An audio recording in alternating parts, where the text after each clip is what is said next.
when I was studying it. Okay, so why the 3-4 front and split safety structure against the Flexbone? Number one, we want to combat a balanced offensive formation with a balanced defensive look. Okay, we don't want to show them where front strengths and weaknesses are. We don't want to show them coverage rotation. We don't want to show them anything. We want to be able to give them that same generic look that they're giving us. Number two, we want to be able to disguise our intentions. We want to make different things look the same. And we felt like from this 3-down front, we could get to just about everything in our package without giving it away pre-snap. And that was a huge deal because Air Force specifically is a big look over team. You know, they'll start the motion, they'll look at the sideline, the coordinator will call a better play, and you feel like you're just behind in the play calling dance all night long. Number three, we want to create multiple force patterns. So we wanted to be able to play essentially all three support patterns, backer, safety, and corner, which is to say we wanted to make the backer the pitch player, the safety the pitch player, and the corner the pitch player based on the call. So we wanted to be able to mix up what we were doing and keep them off balance. Number four, there's multiple pressures available out of this 3-down look. And the way you call them and the way you check them different versus different formations, it was pretty straightforward in this 3-down. Number five, easy alignment rules and adjustments. We'll go through what our specific rules at Colorado State were to help a 4-down team get lined up in 3-down without everybody looking at each other crazy. And then finally, and this was big against Air Force because they're a huge tackle over and unbalanced team, but you can adjust it out very simply versus tackle over and unbalanced formations. I'm not going to get into that specifically tonight, but when we get into the film, you'll see plenty of tackle over and unbalanced, and we can walk through it real quick. Okay, a couple other miscellaneous thoughts before we get into the scheme stuff. Every Flexbone offense is unique, just like every traditional spread offense is unique. Personally, all of my experience defending the Flexbone has come from Air Force. They're the only Flexbone team I've ever prepared to defend. Army and Navy are different. Paul Johnson's Georgia Tech was different. But the principles of good defense remain the same, although the offensive tendencies do change from Flexbone to Flexbone. So tonight we're going to talk about sound defensive principles that'll help you defend any version of Flexbone that you're going to get. And then three, the principles used to defend the Flexbone apply to defending the spread and RPO offenses that we see traditionally today.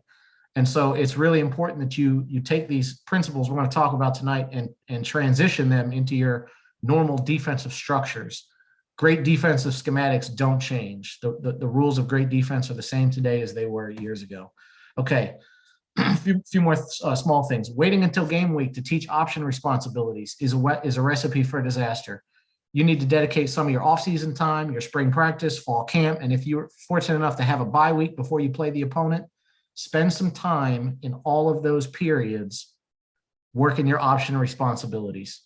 It will make things much, much easier when you get to the game week of guys having something to draw from and be like, oh yeah, okay, I remember that. Yep, okay, yep, I'm pitch, I'm alley, whatever. Okay. Number five, block. Question real quick, Coach. Yeah, hit me. Talking about practice. Yep. We're talking about practice.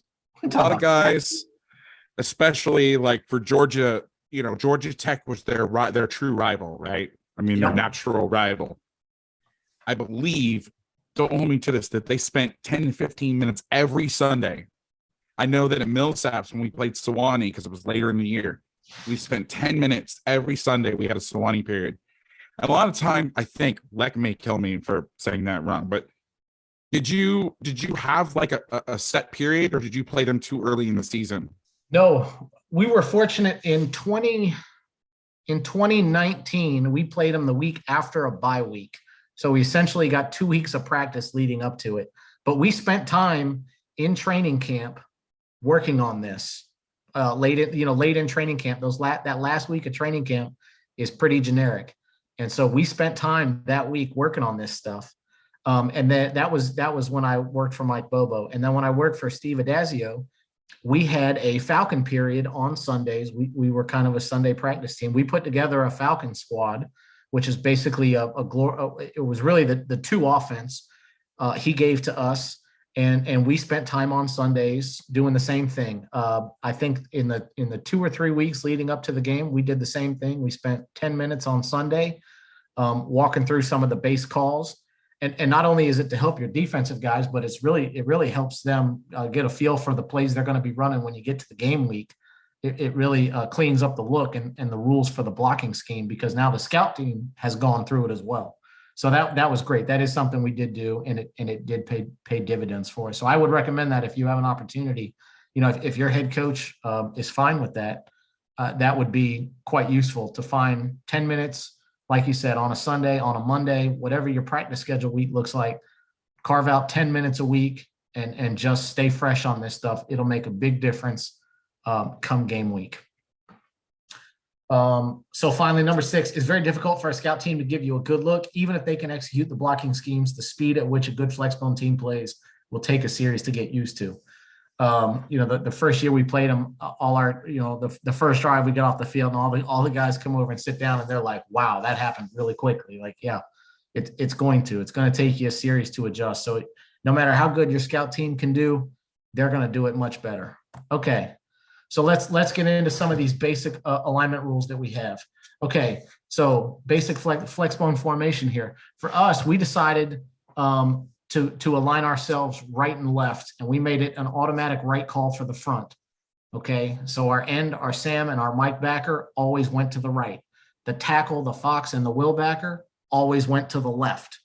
And then our secondary was right and left as well. So we started calling them right safety, right corner, left corner. Okay, the 4 techniques, head up 4s. We gave these guys the freedom to stem and move pre-snap, as long as they were always aligned to execute on the snap. So you're going to see once we get into the specific calls, they might be stepping down to take the dive. They might be frictioning out, powering to a 5 to be a quarterback player. They could be long sticking in a pressure, whatever. We gave them the freedom to move pre-snap as long as they were never caught off guard. Our outside backers, our Sam and our Fox, they're playing on the line of scrimmage in a ghost 9 technique. They're at the same level as the ends and the tackles. Our inside backers are 30 techniques, toes at 4.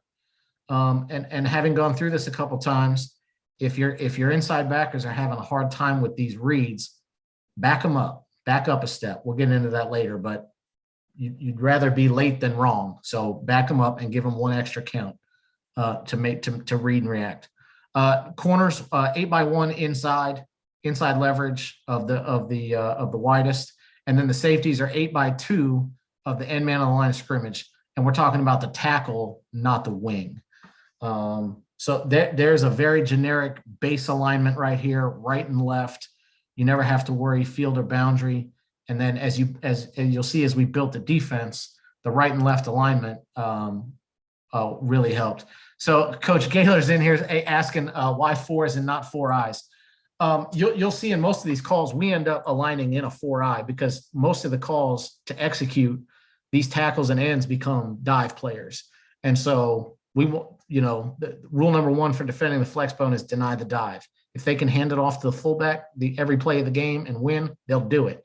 And so you've got to take away plan A.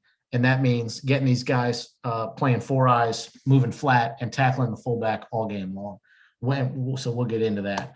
Did you also avoid the 4 eyes, seeing it art, lining up in the 4 eye? Yeah, and as once we get into like what their rules are for the play, as a guy moves from a 5 to a 4 eye, or even a 3 technique, starts in a 3 and moves to a 4 eye, like their technique and their rules for blocking that stuff is going to change. So it creates a little uncertainty for them. And our guys, would come back and say, hey, every time I stem, they got to make a new blocking call to the guy next to them, and every now and then, once you get a feel for the cadence, you can stem late and try to steal it down and get them to mess up the blocking. But yeah, the 4 is really just kind of a generic starting point. But for the most part, these guys are going to be in 4 eyes. All right. Thank you. Okay, so midline triple. First, let's talk about the rules of the play. So this is a picture against Army here because this was the best picture I could get from the end zone. Okay, but as you can see, basic 3-down structure right here. Okay, and so midline triple, let's talk about the play. Okay, so the first thing they're going to do is read the first down lineman past the guard, starting in the B gap. So if you had they're going to run midline to the field here. So if you had a 2-eye, if you were playing a 4-down front, they would block that guy. If you had a 3 technique there, they would read him. He would be the first, he would be the number 1 read in the play. All right. But in our 3 down defense here, the number 1 read is going to be your 4 technique, your 4-eye, whatever you've got him aligned in. That's going to be the key for the quarterback on, do I hand this to the fullback or do I keep it? Okay. If that key right there crashes down and steps down and plays the B gap and becomes the dive player, the quarterback will keep the ball. If the end tries to play like some kind of lag technique, or he steps out to become a 5 technique, if you just end up stunting your front to field under, if your boundary outside backer is the activated 4th rusher, and you're just starting in 3 down and moving to 4 down, they'll hand that thing off to the fullback, and it'll be 4 yards in a cloud of dust for him. Okay. The number 2 guy here that we have circled in this diagram, that's the pitch key. They're going to pitch off this guy. Okay. So, and then you can see the basic blocking scheme here. So they're going to double team the nose back to the backside inside linebacker. On the backside, the offensive line is just going to fan. Okay. They're going to arc for your support, and they're going to start by arcing to your safety if they don't know who the support player is, which is part of the reason we use this front structure, is because I can make the back of the pitch player, I can make the safety of the pitch player, and I can make the corner of the pitch player. So I can really create some uncertainty for them. The only player that's truly unaccounted for here is the backside safety, the guy circled in blue. So generally what's going to happen is if you play, this kind of safety support structure, okay, the ball's going to get pitched, and it's going to be this boundary safety running out here trying to tackle this ball as it gets pitched. So let's go a little bit. So just so we're all on the same page about how the play is going to work, that's it right there. Okay, so let's start with our basic odd quarters, odd 4 structure here. Okay, so now you see we've moved the guys to 4 eyes, okay, and they're dive players. They can never get beaten to the dive. And for the most part, when they run triple, they're not going to get beaten by the dive because the tackle's not going to block them. The tackle's going to try to avoid them.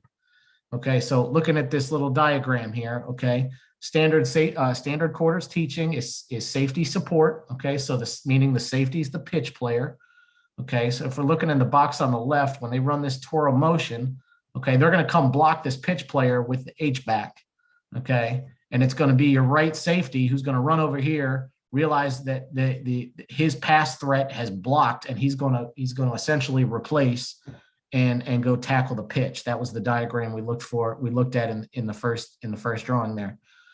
In the drawing on the right, it's the exact same play. We're just going the other direction. So as far as defensive responsibilities here, okay, our tackle, our nose, and our end, we're just tackling the dive right here all day long. We're tackling the dive, and that isn't very difficult. Okay, our outside backers, we're quarterback players. Okay, and we're gonna feather the quarterback in this call. Okay, we're not going to charge him. We're not going to fastball him. We have other calls we're going to do that in. But in this base call right here, we're going to feather the quarterback. We're going to make him take as much time as we can before he pitches this thing out here and reads us.